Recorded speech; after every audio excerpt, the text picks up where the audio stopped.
You're gonna leave your dad. What are we gonna name this trip? How about Caitlyns' crazy escapades? Real quickly in this video, what we're gonna share with you is the trip that Caitlyn made to Taiwan.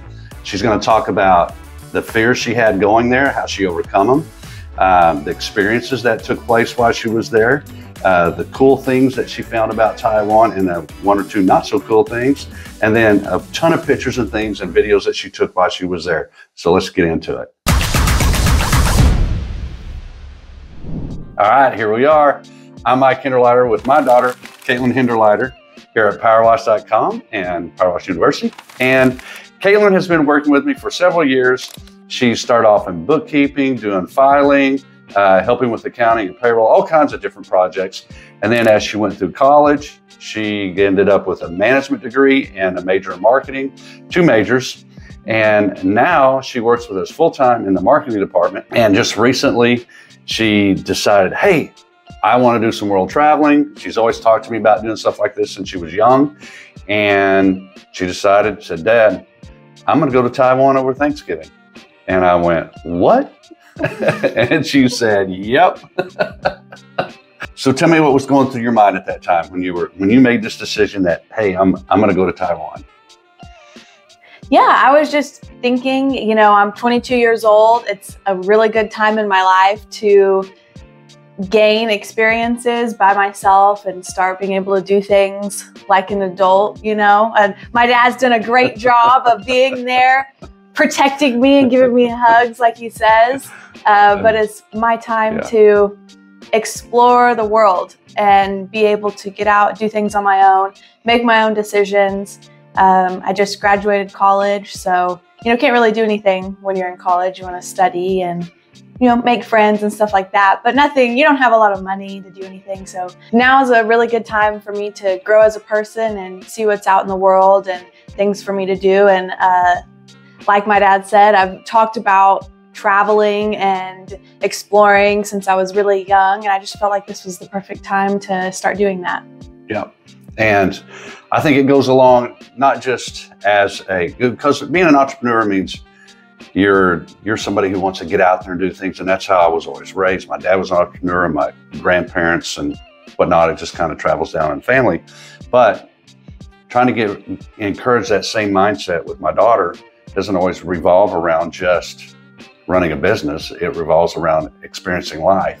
And that's what I've always encouraged her to do, is to go out there and experience life, whether it means climbing a mountain or swimming a river or, you know, just seeing how much cold you can handle out in the Arctic, you know, whatever it is, and visiting other cultures. So as you went to Taiwan, tell us a little bit about that trip ahead of time. Go ahead and tell us, how did you pick Taiwan? I like this story. I like this part here. Okay, so like I said, I wanted to do a trip, but I wasn't necessarily sure where I wanted to do a trip. You know, there's a lot of places out there to see, a lot of countries to explore. So where do you start? So I thought to myself, okay, well, I'll just do a little bit of research on what countries are safe for women to travel alone in, and, you know, to get my feet wet in a safe spot where I don't feel too out of my depth. And Taiwan was on the list. So it was Germany, Japan, Taiwan, Austria, and Iceland. And I wrote all of those countries down on pieces of paper, and I folded them up, I put them in a hat, and I picked Taiwan. There you go. That's how it happened. That was pretty simple, huh? Yep, it was. It was really simple. So going into this was your first trip out of the country by yourself. What was your anxiety level like? Oh my gosh, I was so nervous. I could barely sleep at night. My stomach was in knots thinking about this. I'm really a planner. So on all the trips that we've taken together, that I've taken with other people, with friends, I'm always the one to do all the research beforehand and come up with like things that we can do every day. Just, you know, so anywhere from a really scheduled outline to like just loosely based topics of what we can do. This trip, I didn't want to think about it at all. I was trying to put it as far out of my mind as I could.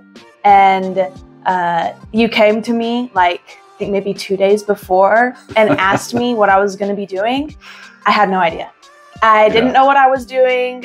I didn't even have anything planned. I didn't even have where I was staying booked. And if I remember right, you just said, I don't know, Dad, I'm too stressed about this. I don't want to think about it. And I went, don't you think that'll ease your stress if you do that? Yeah. So you encouraged me that I should probably go ahead and do it. Yeah. And I did it. I went through it. I was nervous the whole time looking up everything to do and where to stay. And why do you think that is? Why do you think you were nervous the whole time? It's the unknown. Right, exactly. You know, yes. I've never traveled that far on my own before. I've never been to an Asian country before, so it's a different culture. I've never been traveling. to an Asian country. It's international travel, so there's just a lot of different aspects that I was really nervous about. Also language barrier. And so I wasn't sure how I was going to communicate with people, but yeah, I pushed through, I looked through things, and I felt so much better afterwards. So let's talk about, which is good. I'm so glad you did that. Yeah. And for me, it was kind of like, well, she's doing it, so I'm going to let her do it. And then as I got to talking to her more, I started realizing, okay, what is my role in this? What do I play as a role? And then I started realizing, okay, what can I do to help her make sure she's safe? And so I started recommending ideas, group tours, tour guides, things like that would help. Reached out to some friends. And I didn't have a lot of friends that could give me any advice, to be honest. I was hoping for more advice than I got, but I got very little, if any. I don't think I got any, to be honest. But so, you know, the idea was to go back to her and just, you know, role play, just think about the process, what's going to happen. And those are the things that came to my mind. I knew there were ways to make it protected for her and safe. And so let's talk a little bit about what it was like once you first got there too. Like when you first got off that plane and went there in the first like day or so, what was that like? When I very first got off the plane, I think there was so much adrenaline in my body that it really hadn't sunk in that I was in a different country by myself, because I was just kind of going with the flow. I was really tired too. It was a long flight and then a layover and another flight. So I was just kind of in the mindset of, I want to go to bed. I don't want to be up anymore. I want to go to bed. I bet. So it hadn't really sunk in until I woke up the next morning, and it was just an immediate panic attack of, I don't even want to, I stayed in a hostel. So I was in a bunk bed and I didn't even want to get out of the bunk bed to like go eat or get water or anything. I was so scared of getting out and just being totally out of my depth. Yeah. And I think I got a text message that said, Dad, I don't know what am I thinking? What did I do? Yeah. And I was like, just get up, get out of bed, start walking around, start moving. You got to do that. And I'm going to throw a little inserts here because this, you know, a lot of my people that are going to watch, or followers, I shouldn't say my people. I don't have a people. A lot of my followers are entrepreneurs, people who want to get into business, do that kind of thing. And this is very similar to the same thing. That's why I chose to interview my daughter through this process, is because there is a lot of fear when you're going out and, you know, starting a new business or doing something. These are very similar things that you have to push through. And, you know, there are mornings that, just like you said, you didn't want to get out of bed, you didn't want to face the day. Well, guess what? So much of that is just in your head, the idea, the thought of the unknown, until you get out and start doing it. And then it's like, this isn't so bad. This isn't what I was laying here imagining the worst the whole time and complete failure. And I get out and start doing it. It's like, it's not that bad. It's great. So, and it can be fun. Doesn't mean there won't be problems and won't be issues, because there will be. And we'll talk about some of those too. But once you get going, I mean, you realize this isn't as crazy as I thought it was going to be. But now I know I have the tools to handle it. So let's talk about some of those tools you had. Like, how did you gap the language barrier? Google Translate all the way. I remember my first morning after I finally got out of bed, because like you said, you've got to do that. It was all in my head. I felt much better. I went to a little bakery and they didn't speak English. And so I was just like, oh, what do I do? You know, I don't recognize any of the food here. I don't know what I want to eat. And then I got the idea, you know what? I'm just going to open up Google Translate and type in, like, what do you suggest? What's your favorite? Give me your favorite.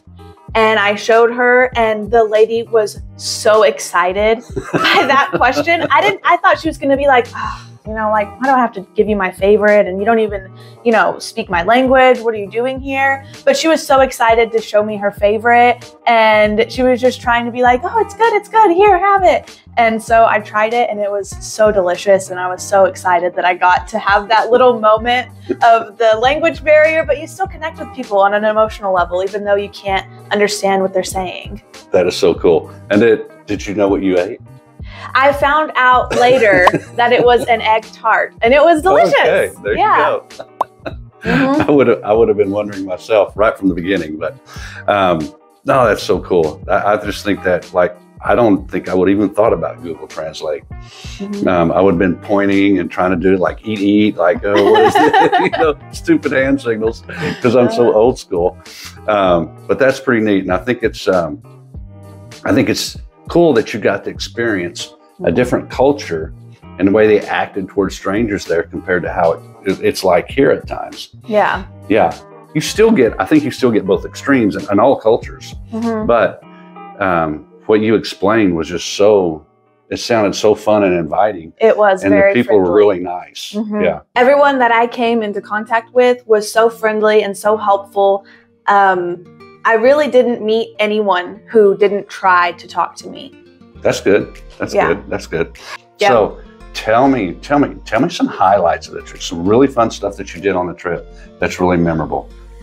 The highlights would be all of the night markets and all of the food that they have, just lining the streets. That's not really something that we have. You just walk down a street and all of a sudden there's a ton of food everywhere. So that was really cool. And there was also one day where I was just going station to station on the MRT and getting off, looking around, hopping back on and going to the next stop. And there was a little river walker. Well, I shouldn't say little, it was really big. It lasted for, I mean, I probably walked for 10, 15 minutes without stopping in a shop. And then I turned around and I came back. And I stopped in all the little shops and everything. And it was just like kind of fun carnival vibes around the area. There weren't any rides, but there was like little claw machines and souvenir shops that you could go in. And there's also food, obviously. It was a really cool experience to just kind of get on and get off and see what was around, what I happened to find. And it was just completely unknown where you were going. I mean, you knew the area somewhat, but you didn't know what you were going to find once you got there to a degree. Yeah. Pretty much. That's pretty cool. That's real cool. And then I think you went on some hikes, things like that. I did, yes. Yep, I hiked up. Well, actually, it's kind of a funny story. It was my first day there. After I got that egg tart, I decided I'm going to wait to eat this egg tart until I get to the top of the mountain. That was at 10 a.m. I didn't eat that egg tart until 2 p.m. It took me forever to get there because I thought, you know what? I'll walk to the mountain, to the hike, and then I'll go up the mountain, which was only like a 20-minute hike, right? Well, the walk to get there was 2.5 hours. So I was dying by the time that I got there. And you planned all this, right? Oh yeah, that was definitely planned. All worked out. Oh, that's awesome. Any other like really big moments or highlights for you as far as scenery and things that you did there went? There was the gondola ride that went over the jungle, and you could see a little bit of the zoo. And then it went up to some tea farms, and you kind of got to hike around the mountain up there with the tea farms. And also there was 2 lines for 2 different gondolas. So you could either get on a normal one or you could get on the crystal line, which had a glass floor. So that took about 20 minutes longer to stand in that line, but I did it anyways because I was like, you know what? I'm here, I have the time, I might as well just get on the special gondola and be able to see what we're passing over. That's pretty cool. Yeah. That's real cool. So, all right. So the trip was great. A lot of fun stuff. So tell me on a personal level, kind of tell me what things you felt like you overcame on this trip. Because I know just whether you want to talk about it or not, I know that you kind of like, we both share some social anxieties. So doing something like this is not an easy thing to do, to push yourself out there, going to a completely unknown environment. Yeah. You got to meet people. Let me talk about it. You're stealing my thunder. All right. That's what I was going to say. All right. I'm going to say social anxiety was definitely one of the biggest things that I had to overcome. I've always kind of felt like I didn't belong. And so going over there, stepping outside, you definitely feel like you don't belong. So it was just kind of on a whole different level.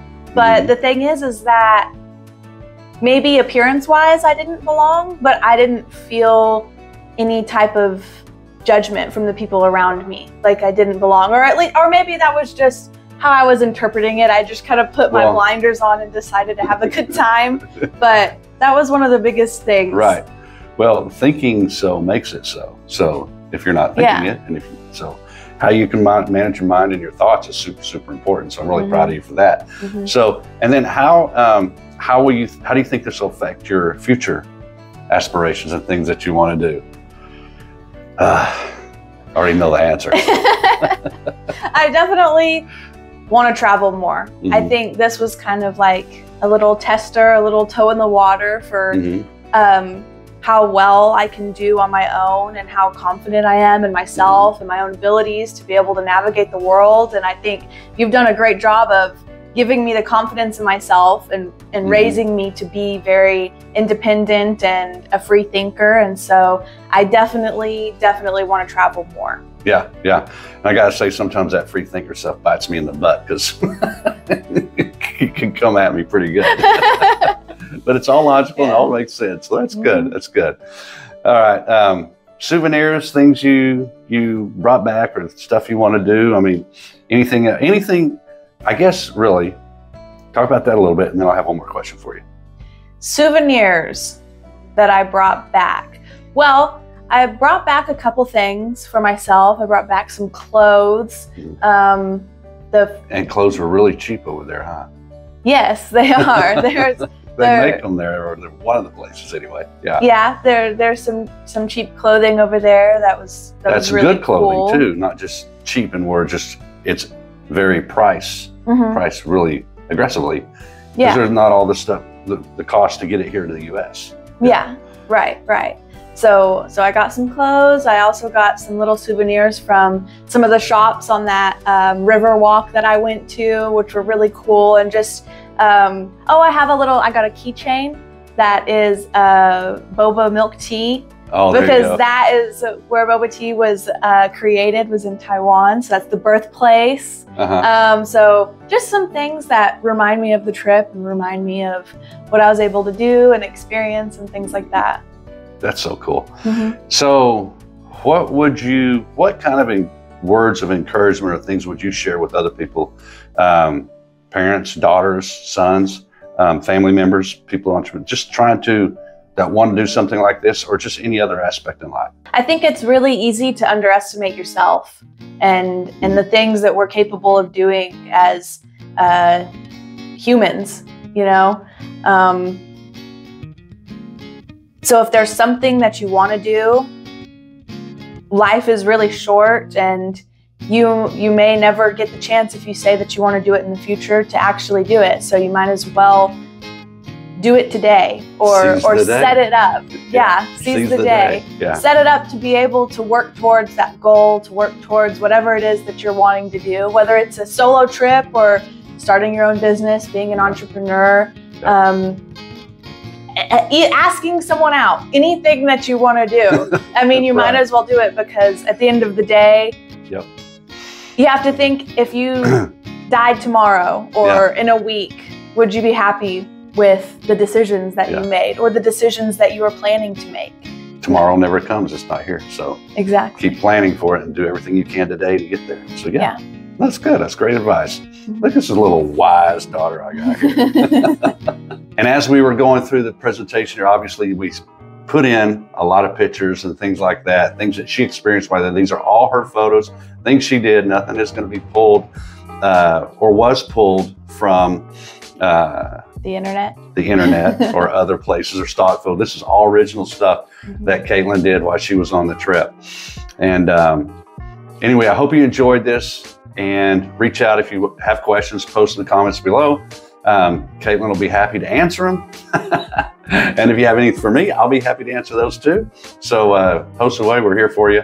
And I hope you can go out and do something similar to that with your life, and just take that next step forward, and don't be afraid to experience and enjoy life, by all means. Yep. It's your life at the end of the day. Nobody else's but yours. Yeah, for sure. All right, take care.